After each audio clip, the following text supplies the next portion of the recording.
the problem here is it won't lock, it just won't stay.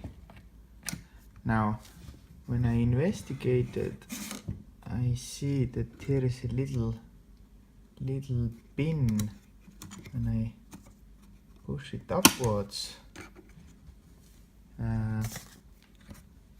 then it unlocks something here. Now as you can see, now I press lock, it locks, and when I try to unlock it, it unlocks.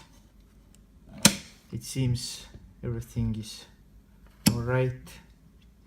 Now when I hook it to the BMW, what happens is when it unlocks, it goes not just like this, it goes all the way here, and when that happens, this little pin here goes down, and again it won't work unless I push it up again, and now it works again. It's like this, I don't know what this little pin here is. It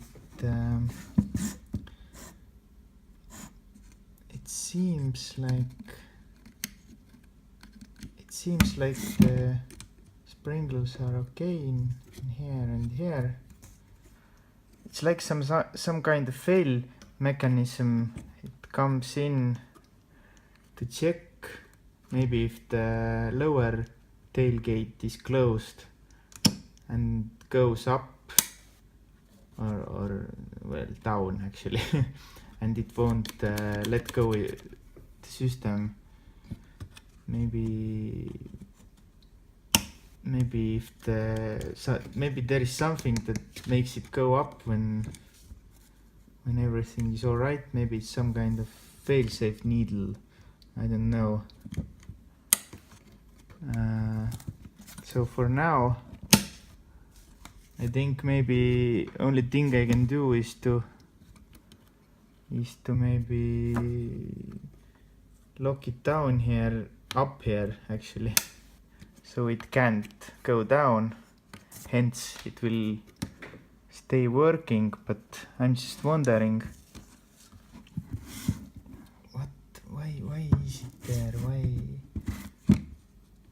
What is the meaning of this little bastard there? There is sprinkle for it, for extra, that reason to keep it down. And I don't understand how it's supposed to work. Why it locks it so it can't lock anymore. So thank you for watching. If you have any new information that could be very helpful, thank you.